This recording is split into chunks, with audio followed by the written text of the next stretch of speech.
मैं पूरे 5 साल के बाद अपने पैरों पर खड़ा हो पाया था। आज मैं रुकैया को लेकर जर्मनी जा रहा था।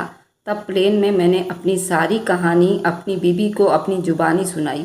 मेरी कहानी ये थी, मैं जर्मनी जैसे आज़ाद माहौल से आया था। मुझे नहीं मालूम था यहाँ हवेली में लड़कियाँ पर्दे की पाबंद हैं। शादी के फंक्शन में बातों बातों में बुआ की बेटी के कमर पर अपना हाथ फेरा तो उसने मेरे मुंह पर सबके सामने थप्पड़ मारकर मुझे जलील कर दिया। यूँ मैंने भी ज़बरदस्ती उसी से शादी की और दुल्हन बनाकर जब अपने बेडरूम में उसे देखा तो बदले की एक चिंगारी ने मेरे पूरे बदन को कपकपा कर रख दिया था। मैं जल्दी आगे बढ़ा था, उसकी इज्जत को 2 कौड़ी का करके रख दूं, मगर उस वक्त मेरा कलेजा फट पड़ा जब मेरी नज़र उस लड़की के। बचपन में मेरे माँ बाप ने पढ़ाई के लिए मुझे जर्मनी भेज दिया था, जहाँ मेरी ज़िंदगी का सबसे ज़्यादा हिस्सा रंगीनियों में गुजरा था। वहाँ माहौल काफ़ी खुले खुले में बीता था। गर्लफ्रेंड थी जिसके साथ पीना पिलाना मौज मस्ती चलती रहती। मैं यहाँ एक आज़ाद परिंदे की तरह अपनी ज़िंदगी बिताने लगा। लेकिन पढ़ाई पूरे होते ही मैं वापस अपने हिंदुस्तान चला आया। हवेली में कदम रखते ही मैं हैरान हुआ था। मेरी सारी कज़न जिनके साथ मैं खेल कूद कर बड़ा हुआ था, अब वह जवान हो गई थी, लेकिन मुझे सलाम दुआ करने के बाद वह अपने अपने कमरे में वैसे ही दुबक गई जैसे मैं उन लोगों के लिए कोई गैर आदमी था। जबकि मैं सोच कर यहाँ आया था सारे कज़न मिलकर हल्ला गुल्ला करेंगे, रात गए हमारे बीच महफिलें जमेंगी और शाम होते ही लॉन्ग ड्राइव पर निकल जाया करेंगे। लेकिन यहाँ ऐसा कोई सीन नहीं था। हवेली औरतों और मर्दों में बांट दी गई थी। एक हिस्सों में लड़के कभी भी वहाँ मुंह उठाकर नहीं जा सकते थे, दूसरे हिस्से में लड़कियों को बिल्कुल आने की इजाज़त नहीं थी। ज़्यादातर मैं यही देखा था कि मेरी कज़न कॉलेज के आने के बाद सीधे अपने कमरे में चली जाती और रात खाने से पहले वे बाहर नहीं निकलती थीं। मैं सारा सारा दिन हवेली में किसी पागल की तरह चकराता रहता। बड़ों की महफिल में सिवाय इस्लामी बातें सुनने के अलावा और कोई बात नहीं होती थी और मैं ऐसे बातें सुन सुनकर बिल्कुल थक गया था। मेरा दिल तो अपनी कज़न के साथ बगैर किसी पाबंदियों के खुलकर गपशप लगाने के लिए बेताब रहता था, क्योंकि मेरी सारी कज़न एक से बढ़कर एक खूबसूरत थीं। वह सब जवान हो गई थीं, वह सब बहुत पर्देदार थीं, उनके चेहरे पर एक अजीब सी शक्ति थी। मेरा दिल चाहकर उनसे ज़्यादा देर तक बात नहीं कर पाता था। अगर वह दिल के हाथों मजबूर भी हो जाती तो उनकी आपस में शादी करा दी जाती। खानदान के बड़े हमें अपनी नज़रों में रख लेते थे। ऐसा लगता था एक्सरे मशीन से हमें देख रहे हों या फिर मैंने उनसे बात करके कोई गुनाह किया हो। यही वजह थी मैं बहुत जल्दी यहाँ के रीति रिवाज और ज़िंदगी देखकर ऊब गया था। दिल में सोचा कि अगर यही हालत रही तो क्या होगा। मैं तो ज़्यादा दिन तक इस तरह की ज़िंदगी नहीं बिता सकता। मैं अब बड़ी बोर होने लगा और मेरा दिल हमेशा उदास रहता। मैं यही सोचने लगा मुझे वापस चले जाना चाहिए, क्योंकि यहाँ मुझे अपनी ज़िंदगी में कोई रंगीनियाँ नज़र नहीं आ रही थी। मैंने मम्मी पापा को अपने इस फैसले के बारे में बता दिया था। अचानक एक दिन हवेली में मेरी बुआ की बेटी रुकैया आ गई थी। उसे देखकर मैं बेहद हैरान हुआ। हवेली की सारी लड़कियों से बिल्कुल अलग थी, कॉलेज जाती थी और मेरी और कज़नों की तरह वह नहीं थी। वह अपने सर पर दुपट्टा नहीं लेती थी, बल्कि अगर कभी सर से दुपट्टा उतर भी जाता तो वह ज़्यादा परवाह नहीं करती थी। कपड़े भी काफ़ी मॉडर्न पहनती थी। उसे देखकर मुझे लगा जैसे हवेली में एक ताज़ा हवा का झोंका आया। मेरा दिल उसे देखकर बड़ी ज़ोर से धड़का था और वह गाड़ी खुद ड्राइव करके हवेली आई थी। मुझे उसकी ये बात बहुत पसंद आई। यहाँ हवेली में तो ये हाल था कि लड़कियों को अगर किसी टेलर के पास भी जाना होता तो घर से कोई ना कोई आदमी अपना सारा काम छोड़कर उनके साथ अपना सर खपाने के लिए बाजार जाता, जबकि हवेली में 2 गार्ड हर वक्त मौजूद होते थे। लेकिन उसके बावजूद लड़कियों को अपने साथ ड्राइवर चाहिए होता था। उनमें इतना भरोसा नहीं था कि वे खुद ड्राइव करके बाहर निकले। पता नहीं किस बात की झिझक उनके अंदर समा गई थी। खैर, मैं हवेली के ख्याल से अपने दिमाग को निकाला और गौर से अपनी बुआ की बेटी रुकैया को देखने लगा, जो कानों में हेडफोन लगाए बड़े एक्सपीरियंस के साथ गाड़ी पार्किंग में खड़ी करके अंदर जा रही थी। मेरा यहाँ पर और ज़्यादा खड़ा होना बेकार ही था। मैं अभी जल्दी सीढ़ियाँ उतरकर हवेली के अंदर जाने लगा। मेरा दिल एक अजीब ताल पर धड़क रहा था। मैं जो ही आंगन में आया, एक जोरदार खनखनाता हुआ ठहाका मेरे कानों में ठहर गया। मैं ठिठक कर वहीं पर रुक गया था। मैंने सामने देखा तो वो हाथ में पानी का गिलास पकड़े किसी बात पर खिलखिलाकर हंस रही थी। उसे नहीं मालूम था कि मैं यहाँ पर हूँ, इसलिए खुलकर बातचीत कर रही थी। पूरे शौक नज़रों से उसकी तरफ देखने लगा। वह बिल्कुल गोरी चिट्टी रंग वाली, काला चश्मा आंखों पर सजाए मुस्कुराते हुए वह लड़की सीधे मेरे दिल में उतर गई। अचानक बातें करते करते उसकी निगाह मुझ पर पड़ी तो उसकी आंखों में एक हयासी उतर आई और वह एकदम चौंक गई। मेरे लिए ये पल गनीमत था। मैं जल्दी उसकी तरफ बढ़ा। वह एकदम संभल कर खड़ी हो गई और फिर एकदम बोली, आप शौकीन है ना? तो मैं एकदम हंस पड़ा और उसकी याददाश्त की तारीफ करने लगा। वो मुस्कुरा दी और कहने लगी, आप कब आए? आपके आने का पता ही नहीं चला। अब मैं कोई हवेली की मशहूर हस्ती तो नहीं हूँ जिसके आने का ढिंढोरा पीटा जाता या किसी को हमारे आने का इंतज़ार होता। मैं गहरी नज़रों से उसे देखते हुए कहा तो वह थोड़ी सी झिझकते हुए बोली, नहीं खैर ऐसी तो कोई बात नहीं, लेकिन आप भी तो जर्मनी जाकर हवेली वालों को भूल गए। ना कभी बातचीत रखना, ना किसी को फ़ोन किया। हमने तो यही सोचा था आप वहीं के होकर रह गए हो। सोचिए तो सही कितने साल बीत गए। आपने भी तो कभी अपने कज़नों को याद नहीं किया। उसकी बातों से मैं थोड़ा शर्मिंदा हुआ। उसकी तरफ देखकर कहने लगा, अगर मुझे पता होता कोई मेरा यहाँ इंतज़ार कर रहा होगा तो मैं ज़रूर उसे फ़ोन करता। उसके गालों पर एकदम सी लाली उभर आई थी। मुझे लगा कि जैसे मेरी बात उसके दिल तक अपना रास्ता बना चुकी है। हम दोनों वहाँ खड़े एक दूसरे से बातें करने लगे थे। मेरी सारी कज़न वहाँ से जा चुकी थी। वह एकदम जरा चौंकी और फिर माफ़ी करके बोली कि मैं ज़रा गुलबानों को देख कर आती हूँ। वैसे भी इस हवेली में अब कुछ ही दिन रह गए हैं। मैं इस बात पर हैरान हुआ, उसकी तरफ देखने लगा। ऐसे क्या हो गया? वो बिल्कुल हैरानी से बोली, आपको नहीं पता?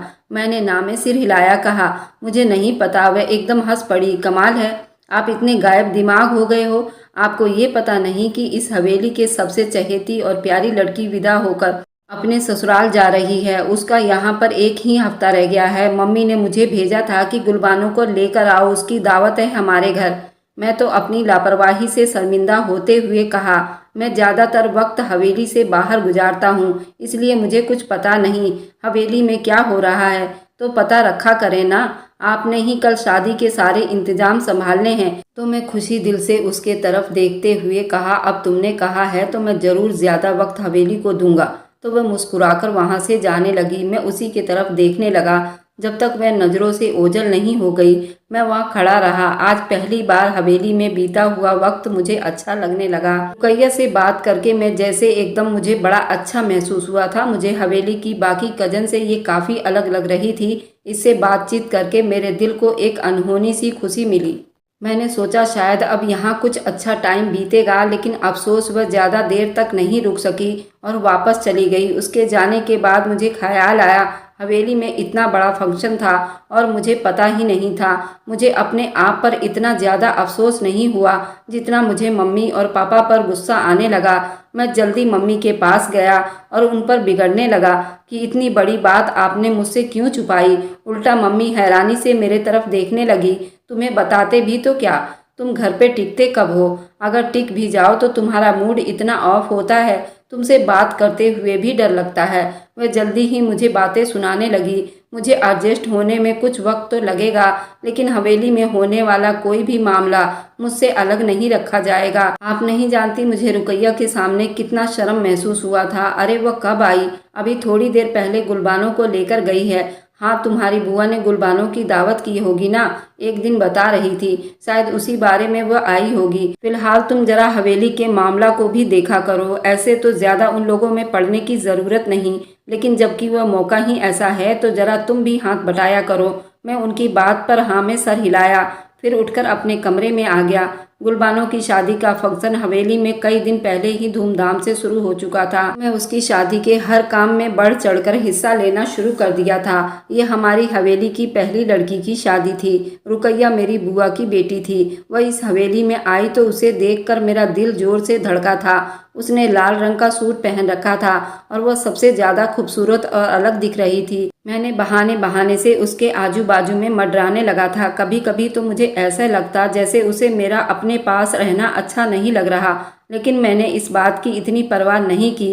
कई बार आते जाते मैंने उसका हाथ पकड़ लिया तो उसने बहुत हैरानी से मेरी तरफ देखा, फिर एकदम से अपना हाथ मेरे हाथ से छुड़ा लिया तो मैंने बहुत गहरी मुस्कुराहट से उसकी तरफ देखने लगा तो वह जल्दी वहाँ से खिसक जाती, लेकिन मैंने उसे अपनी नज़रों से ओझल नहीं होने दिया। एक दिन मौका देखकर मैं भी उसके पास पहुँच गया। मुझे अपने करीब देखते ही उसके तेवर चढ़ गए थे, लेकिन मैंने उसके मूड को नज़रअंदाज करते हुए उससे शिकायत की, क्या बात है, आज तुम मुँह ही नहीं लगा रही हो? तो वो उकताए हुए शब्दों में बोली, नहीं ऐसी कोई बात नहीं, और ये कहकर वहाँ से जाने लगी। तो मैंने उसका रास्ता रोकते हुए कहा, आज तुम बहुत प्यारी लग रही हो। मेरी बात सुनकर उसने शुक्रिया कहा। वह थी ही इतनी हसीन कि उसके चेहरे से मेरी निगाह नहीं हटती थी। मैंने धीरे से कहा, तुम्हारा फिगर कयामत है, मैंने ऐसा फिगर आज तक किसी का नहीं देखा। तो मेरी बात सुनकर वह थोड़ी सी अनकंफर्टेबल हुई थी। मैंने आगे बढ़कर उसका हाथ पकड़ लिया।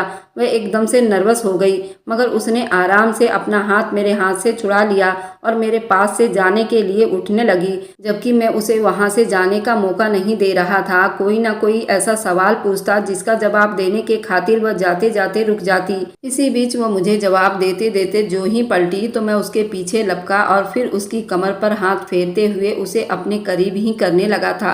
वह मछली की तरह तड़पकर मुझसे चिपकी हुई थी और इसी गुस्से में उसने मेरे मुंह पर जोरदार थप्पड़ मार दिया। ये सब कुछ इतने जल्दीबाजी में हुआ, 4 सेकंड में तो मुझे भी समझ नहीं आई कि मेरे साथ हुआ क्या है। ये सारा तमाशा आंगन में हुआ। आंगन मेहमानों से भरा हुआ था और सबकी निगाहें मेरे तरफ थी, जबकि मैं अपने गाल पर हाथ रखकर हक्का बक्का रह गया और सबको देखने लगा जो गुस्से और नफरत से मेरी तरफ देख रही थी। फिर वह दहाड़ कर बोली, आपको लड़कियों से बात करने की तमीज़ नहीं है क्या? कभी हाथ पकड़ते हो, कभी कंधे को छूते हो? शौकीन साहब, ये कोई लंदन नहीं, ये हिंदुस्तान है। यहाँ का अपना एक अलग कल्चर है, इनका एहतराम आपको करना चाहिए। और फिर गुस्से से तिलमिलाते हुए वहाँ से चली गई, जबकि मैं उसके जाने के बाद एकदम से अपने होश में आया था। देखा सभी लोग मुझे देख रहे हैं और उनकी आंखों में अपने लिए शिकायत देखकर मेरा दिल चाहा कि ज़मीन फट जाए और मैं उसी में समा जाऊं। इतनी बेइज्जती का एहसास उस पल मुझे हो रहा था कि मेरा वहां खड़ा होना दुश्वार हो गया था। गाल पर हाथ अभी भी मैंने रखा हुआ था और जो ही मुझे इस बात का एहसास हुआ तो मैंने अपना हाथ नीचे किया, दाएं बाएं लोगों की तरफ देखा। इतने में मेरे मामा का लड़का वहां पर आ गया, मेरे करीब आया और मेरे कंधे पर जो ही हाथ रखने वाला था मैं अपने कमरे की तरफ चला गया और अपने कमरे का दरवाज़ा अंदर से बंद कर दिया। मेरे दिल की धड़कनें बहुत तेज हो गई थी, मुझे कुछ समझ नहीं आ रही थी। ऐसे भरी महफिल में उस लड़की ने मुझे 2 टके का करके रख दिया था। थोड़ी देर के बाद ही मेरे कमरे में किसी की आने की आहट हुई। मम्मी खड़ी थी और मुझे दरवाज़ा खोलने को कह रही थी, लेकिन मेरा दिमाग इतने गुस्से में था कि दरवाज़ा खोलना तो बहुत दूर की बात थी। मैं उन्हें कोई जवाब भी नहीं दे पा रहा था। दरवाज़ा बजाते बजाते थक गई, वह खुद ही वहाँ से हट गई, लेकिन मुझे किसी पल करार नहीं था। टहलते टहलते मैं थक जाता, सोफे पर बैठ जाता, फिर बेचैन होकर कुछ पलों को दोबारा टहलने लगता। मेरे दिमाग में बारी बारी यही ख्याल आ रहा था, रुकैया ने मेरे साथ ऐसा क्यों किया? मैंने कौन सी उसकी इज्जत खराब कर दी थी जो उसने सबके सामने मुझे बेइज्जत करके रख दिया? मेरी आंखों के सामने बार बार उन लोगों के चेहरे घूमने लगे थे जो मुझे एक लड़की के हाथों मार खाता देख चुके थे। उस पल मुझे इतना शर्म आया था, मुझे नहीं लगता था मैं सारी जिंदगी किसी के सामने अपनी आंखें उठा सकूंगा। मेरी आंखों के सामने बार बार वह पल घूम रहा था जब रुकैया ने बैठे बिठाए मेरी इज्जत का तमाशा बना दिया था। जब थोड़ा सा संभला तो मुझे गुस्सा आने लगा। वह खुद को समझती क्या है? बहुत ज़्यादा सती सावित्री बनने की कोशिश करती है। उसे खुद पर बहुत घमंड है, लेकिन मैं उसका गरूर जरूर तोड़ूंगा। मेरी अकल ने काम करना शुरू कर दिया और मैंने दिल ही दिल में ये ठान लिया, हर हाल में रुकैया से बेइज्जती का बदला जरूर लूंगा। जैसे उसने मुझे भरी महफिल में जलील किया तो मैं भी उसे इसी तरह बेइज्जत करूंगा। वह भी सारी जिंदगी किसी के सामने आंख उठाने की काबिल नहीं रह पाएगी। फिर हिंदुस्तान छोड़ने का फैसला भी कर लिया। मैंने अपने दिमाग में सोच लिया था। अगले दिन बुआ और फूफा हमारे आंगन में आए, लेकिन मैंने उनसे मिलने से साफ मना कर दिया। मम्मी और पापा मुझ पर गुस्सा थे कि रुकैया ने गलती की है, लेकिन इसमें तुम्हारे बुआ और फूफा की कोई गलती नहीं। वह तुमसे बड़े हैं, खुद चलकर आए हैं, तुमसे मिलना चाहते हैं, अपनी बेटी की वजह से शर्मिंदा भी हैं, तुमसे माफ़ी मांगना चाहते हैं। तो मैंने गुस्से से मम्मी पापा की तरफ देखते हुए कहा, जिस लड़की ने मेरी भरी महफिल में इज्जत का जनाजा निकाल दिया, आप क्या चाहते हैं कि मैं सब कुछ भुलाकर उसे माफ़ कर दूं? ये तो मुमकिन ही नहीं। तो मम्मी मेरे पास आई और बोली, वाकई रुकैया ने बहुत गलत हरकत की है, वह कॉलेज पढ़ने वाली लड़की है, उससे इतनी छोटी हरकत की उम्मीद नहीं की जा सकती थी। कजने आपस में एक दूसरे को हाथ पकड़ते हैं, हंसते भी हैं, मजाक भी करते हैं। उसका ये मतलब थोड़ी होता है कि उनके बीच कुछ गलत हो रहा है।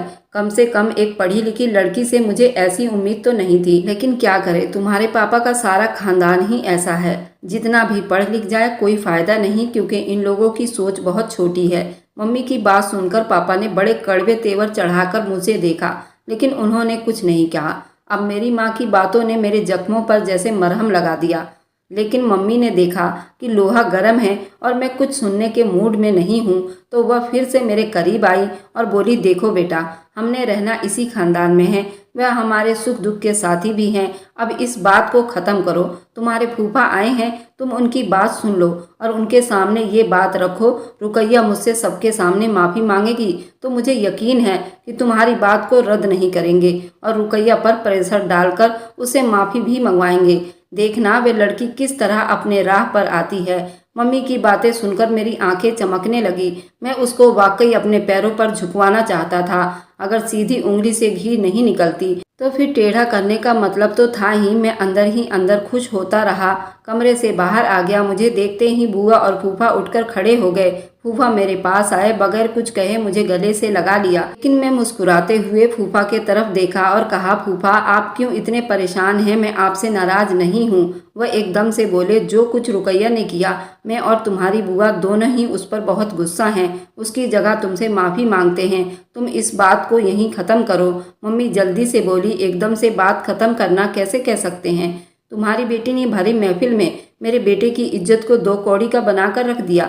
उसे बंद कमरे में अंदर बैठकर माफ़ कर दें, ऐसा थोड़ी होता है। जिन जिन लोगों के सामने तुम्हारी बेटी ने ये हरकत की है, उन सबको जमा करो और फिर उनके बीच में तुम्हारी बेटी मेरे बेटे से माफ़ी मांगेगी, तब जाकर हम माफ़ करेंगे। तो फूफा मेरी तरफ नज़र घुमाकर देखने लगे, लेकिन मैंने दूसरी तरफ मुंह मोड़ लिया। इतनी सख्ती मत कीजिए, बुआ की एकदम आवाज़ निकली। मम्मी से कहा तो मम्मी गुस्से से बुआ के तरफ देखते हुए बोली, मैं कोई भी अनोखी शर्त तुम्हारे सामने नहीं रखी। जिस तरह से सबके सामने ये मामला हुआ, माफ़ी भी उसी तरह से सबके सामने ही मांगनी चाहिए। जब उसने मारते हुए शर्म और किसी का लिहाज नहीं किया, तो फिर माफ़ी मांगते हुए कैसी शर्म? मम्मी की बात सुनकर बुआ और फूफा दोनों ही चुप एक दूसरे के तरफ देखने लगे। फिर फूफा ने मेरे कंधे पर हाथ रखते हुए मुझे कहा, शौकीन तुम बताओ क्या चाहते हो? अगर तुम भी ऐसा ही चाहते हो तो ठीक है, मैं कल ही खानदान वालों को अपने घर बुलवा लेता हूँ। वहाँ तुमसे सबके सामने रुकैया माफ़ी मांग लेगी।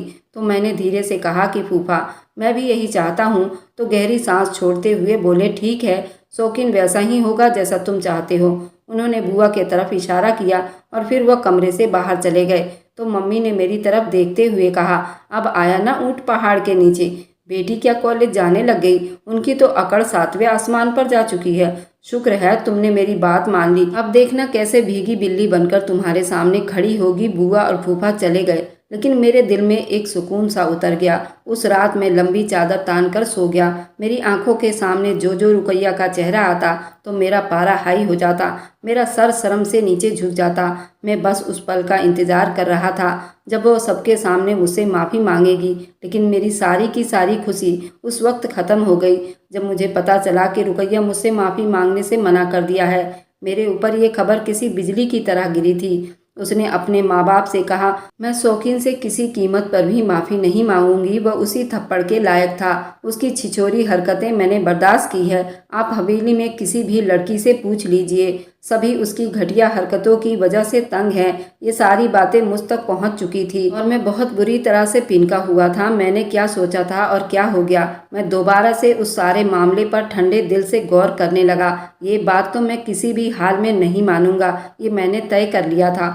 फिर मैंने बहुत सोच समझकर ये मंसूबा बनाया, जिसकी हवा भी मैंने किसी को ना लगने दी। अब रुकैया से माफ़ी नहीं मंगवानी। जब ये बात मम्मी और पापा तक पहुंची तो मम्मी ने पापा को साफ साफ कहा कि अपने बहन को फ़ोन करके कहिए, अब तुम्हारा इस घर में कोई जगह नहीं और ना ही तुमसे कोई रिश्ता है। पापा ने जल्दी कॉल कर डाली।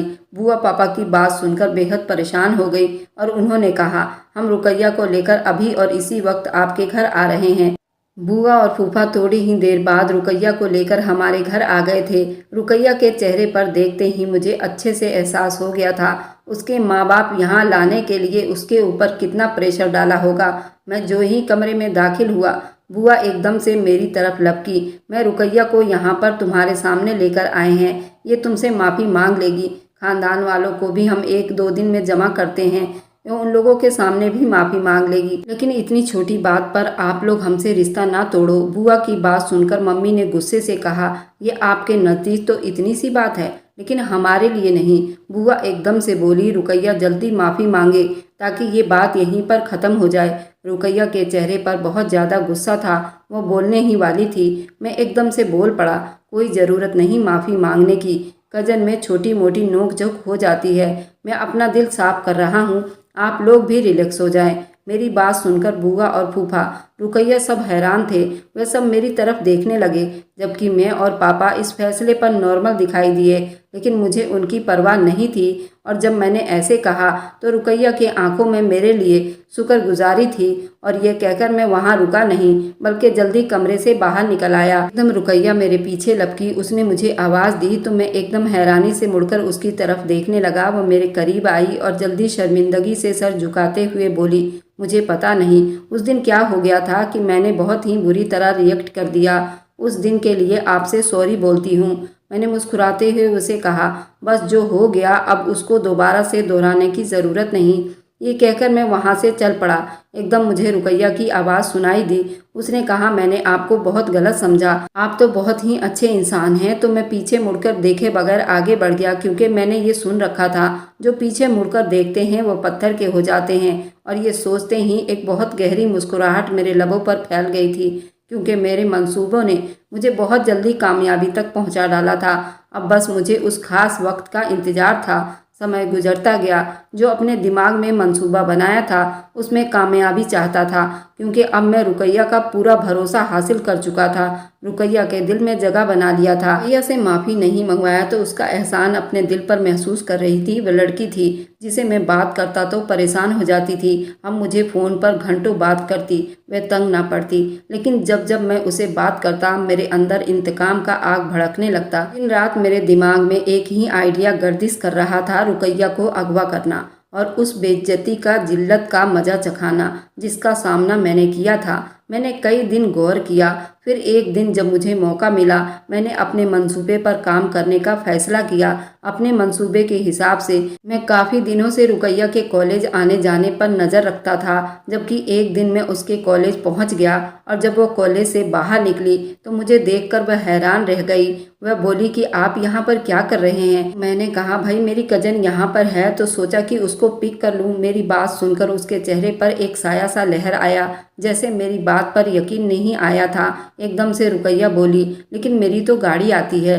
भाई ज़रूर गाड़ी आती होगी, मैंने कब मना किया, लेकिन अब मैं आ गया हूँ, फिलहाल मेरे साथ चलो। बुआ और फूफा मेरे घर ही आए हुए हैं तो उन्होंने ही मुझे तुम्हें लाने के लिए कहा था। तो वो परेशान होकर बोली, मम्मी पापा आपके घर क्या कर रहे हैं, सब ठीक तो है ना? मैं एकदम बात बनाते हुए बोला, हाँ सब ठीक है, क्यों तुम्हारे मम्मी पापा हमारे घर नहीं आ सकते? तो वह एकदम से मुस्कुराते हुए बोली, नहीं ऐसी कोई बात नहीं, असल में वे लोग कॉलेज में जाती हूँ तो वह घर से बाहर नहीं जाते, क्योंकि उन्हें पता है ये वक्त मेरे आने का होता है, इसलिए मुझे हैरानी हो रही है। भाई इसमें हैरान होने वाली क्या बात है, अब मैं आ गया हूँ तो मेरे साथ चलो। और मेरी बात पर यकीन करते हुए गाड़ी में आकर बैठ गई। रुकैया मेरे धोखे में आ चुकी थी। मैं दिल ही दिल में बहुत खुश हो रहा था। किसी ने मुझे रुकैया के साथ नहीं देखा और ना ही ये बात किसी को पता चलेगी। मैं रुकैया के साथ हूँ। मैंने गाड़ी स्टार्ट की और दिल्ली के सड़कों पर भगाने लगा। अचानक रुकैया चौंकी, आप कहाँ जा रहे हैं? ये रास्ता तो हमारे घर की तरफ नहीं जाता। मैंने बातें बनाते हुए कहा, ये शॉर्टकट रास्ता है, आज वैसे भी रेडी थी, उस रास्ते पर बैनर लगाकर बंद कर दिए गए हैं। फिलहाल मैं शॉर्टकट रास्ते से जाना अच्छा समझा। देर तो लगेगी लेकिन हम आराम से घर पहुंच जाएंगे। तो रुकैया ने मेरी बात पर यकीन कर लिया। मुझे अपने मंजिल पर पहुंचने के लिए आधे घंटे की दूरी रह गई थी। मैंने गाड़ी कच्चे रास्ते की तरफ मोड़ ली। उस वक्त मेरी धड़कनें तेज हो रही थी। अपने मंजिल की तरफ कुछ कदम ही दूरी पर था। बार बार मैं खुद को यकीन दिला रहा था कि रुकैया से बदला लेने के लिए थोड़ा सा वक्त रह गया है। मैं शहर की ट्रैफिक से निकल चुका था और अपनी जीत का एहसास मेरे अंदर बढ़ने लगा था। उस टाइम मेरे मोबाइल पर मेरे मामा के लड़के का फ़ोन आ रहा था। मैं वह नंबर देखकर हैरान रह गया। मेरे हाथ पैर ठंडे होने लगे। इतनी कामयाबी इतने नज़दीक पहुंचकर मैं नाकामी देखना नहीं चाहता था। मैं धड़कते दिल के साथ कॉल अटेंड किया। आफ्ताब ने सलाम दुआ के बाद मुझसे पूछा, तुम और रुकैया कहाँ जा रहे हो? मैं तो बिल्कुल घबरा गया था। उसके सवाल के लिए बिल्कुल भी तैयार न था। इसको कैसे पता चला मैं रुकैया के साथ हूँ? मैं हड़बड़ाकर उसे जवाब दिया, हम बस घर ही आ रहे थे। तो वह बोला, चलो ठीक है, तुम लोग आराम से आ जाओ। असल में आज मुझे रुकैया के मम्मी पापा ने भेजा था कि मैं जाकर रुकैया को ले आऊं, क्योंकि एंड टाइम पर रुकैया को लेने जाने वाली गाड़ी खराब हो गई थी। तो ड्राइवर ने फ़ोन करके बताया था उन्हें, तो इसलिए मुझे रुकैया के पापा ने कहा कि मैं जाकर रुकैया को ले आऊं। लेकिन चलो अच्छा है शौकीन, तुम कॉलेज पहुंच गए। तुम लोगों से थोड़ा दूर था। रुकैया को तुम्हारी गाड़ी में बैठते हुए देखा था तो सोचा कि तुम्हें फ़ोन करके बता दूं।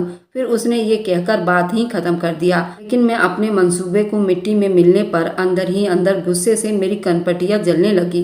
मुझे यकीन नहीं आ रहा था कि कामयाबी के इतने नज़दीक पहुंचकर नाकामी मेरा मुंह चिढ़ाएगी। अब तो मैं अपने मंसूबे पर काम करना चाहूँ तो भी नहीं कर सकता था। हालांकि मैं चाहता तो सिर्फ आधे घंटे में फार्म हाउस पहुँच जाता और वहाँ पर रुकैया को मुझसे बचाने वाला कोई नहीं था। लेकिन अब मैं ये नहीं कर सकता था, क्योंकि हवेली में सबको पता चल चुका था कि रुकैया मेरे साथ है। ऐसे में जज्बात में आकर कोई भी उठाया जाने वाला कदम मुझ पर भारी पड़ जाता और मैं जानबूझकर खुद को गड्ढे में धक्का नहीं दे सकता था। रुकैया जो मेरे साथ गाड़ी में बैठी हुई थी, वो मेरे चेहरे पर परेशानी देखकर फिक्रमंद होकर बोली, क्या बात है शौकीन, आप इतने परेशान क्यों हैं? और किसकी कॉल आई थी? सब ठीक तो है ना? मैंने उसकी तरफ देखकर कहा, आफ्ताब की कॉल थी, तुम्हें पूछ रहा था। मैंने उसे बता दिया कि हम थोड़ी देर में घर पहुंचने वाले हैं। मेरी बात सुनकर रुकैया खामोशी से बाहर देखने लगी, लेकिन उसे अंदाजा नहीं था उस वक्त मेरे दिल में क्या चल रहा था।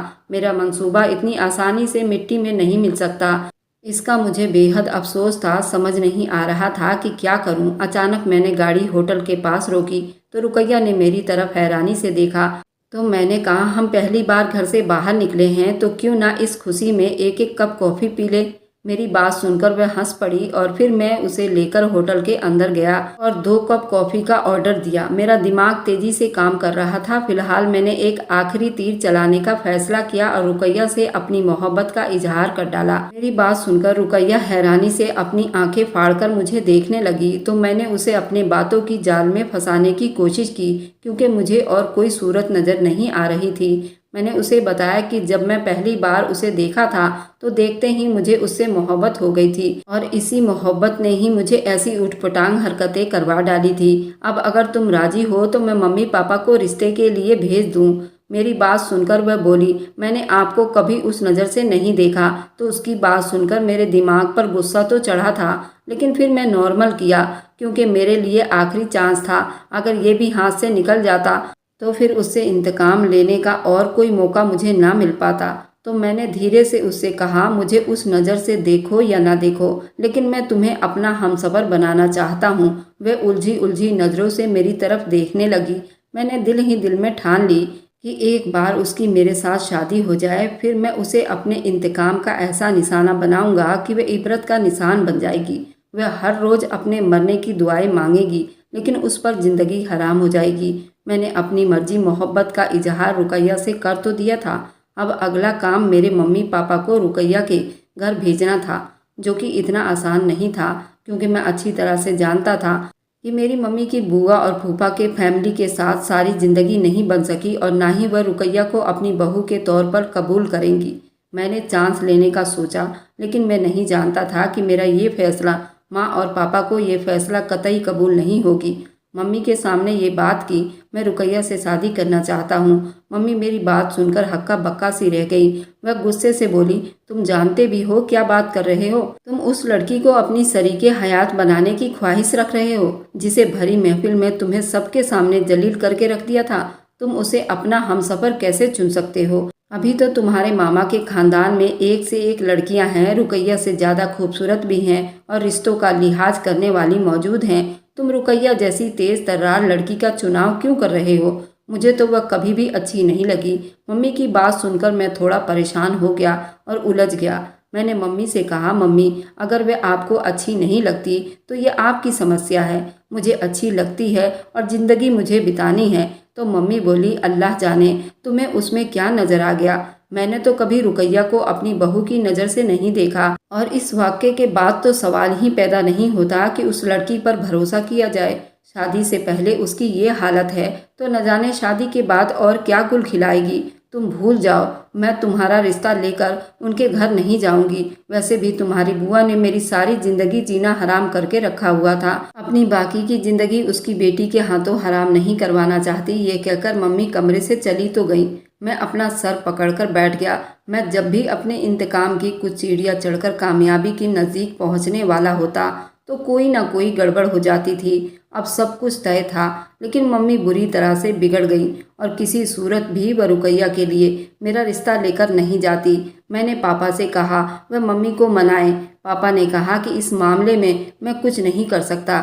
तुम्हारी माँ जब किसी बात को ठान लेती हैं तो वही होता है जो वह चाहती हैं। रुकैया से शादी की बात को लेकर मेरे घर में बहुत ज़्यादा तनाव फैल गया। माँ ने मुझसे बातचीत करना बिल्कुल बंद कर दी, जबकि मैं ये चाहता था जल्दी जल्दी मामला हल हो जाए और रुकैया मेरे हाथ लगे और मेरे इंतकाम की आग ठंडी हो।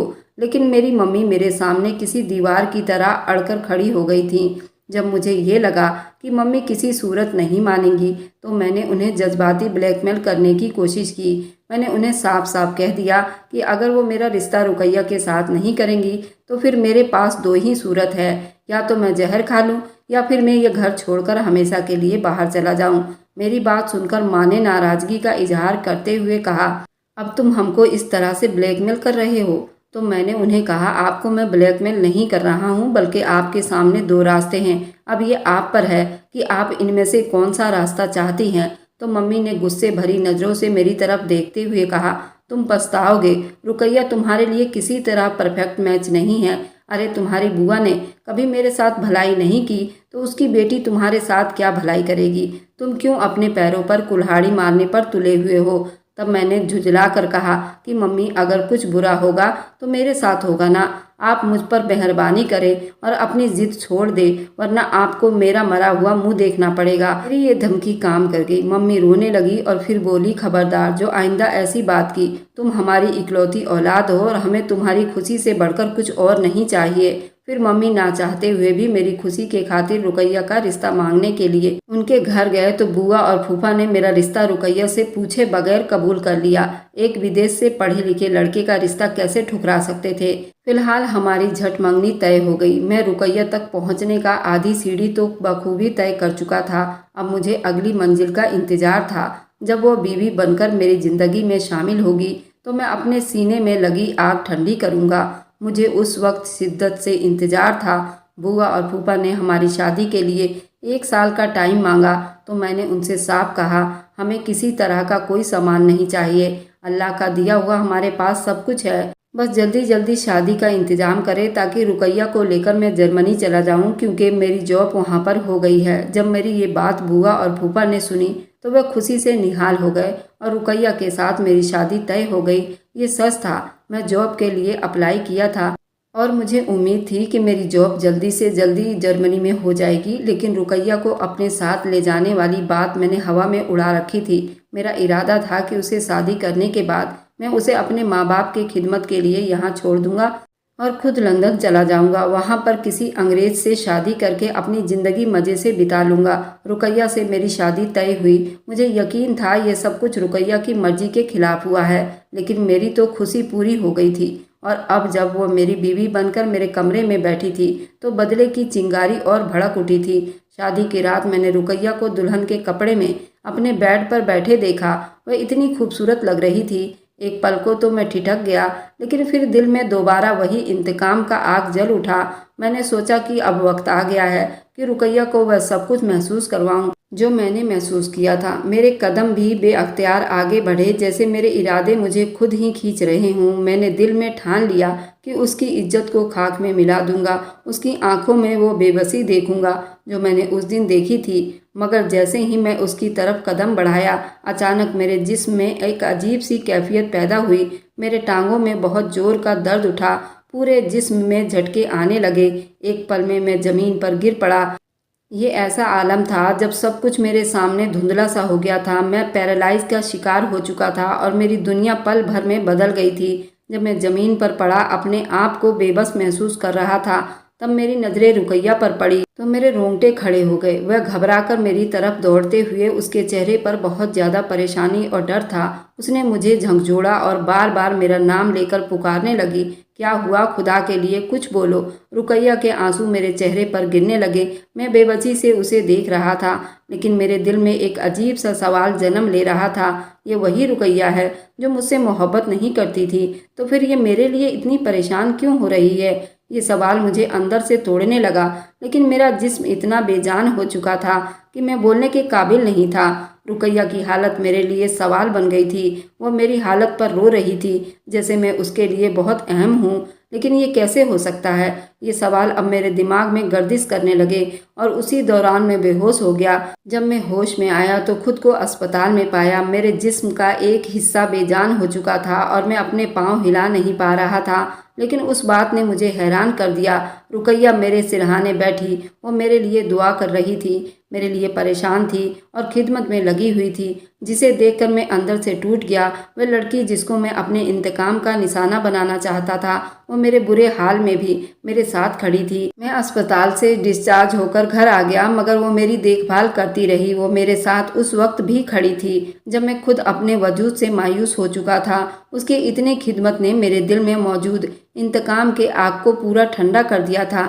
जैसे जैसे वक्त गुजरता गया, रुकैया के साथ गुजरा हल पर मेरे दिल के जज्बात बदलता चला गया। पता ही नहीं चला मेरी नफरत और गुस्सा जो मेरे अंदर भड़क रहा था, अब मोहब्बत में कैसे बदल गया। मैंने जान लिया कि रुकैया वह नहीं थी जो मैंने हमेशा सोचा था, बल्कि वे एक मजबूत मोहब्बत करने वाली बीवी है। मुझे सिखाया कि मोहब्बत ताकत से नहीं जीती जा सकती। वे लड़की जिससे मैं बदला लेना चाहता था, उसने अपनी मोहब्बत और खिदमत से मेरे दिल को जीत लिया था। और अब मैं समझ चुका था कि जिंदगी में सबसे बड़ी जीत वह होती है जिसमें आप किसी के दिल को मोहब्बत से जीते, ना कि नफरत से। रुकैया की बेहद खिदमत और मोहब्बत का ही नतीजा था कि मैं बहुत जल्द रिकवर होने लगा। उस पल मैंने अल्लाह से दुआ की, अगर मैं जल्दी से जल्द अपने पैरों पर खड़ा हो जाता तो मैं रुकैया को ज़िंदगी की हर वह खुशी दूंगा।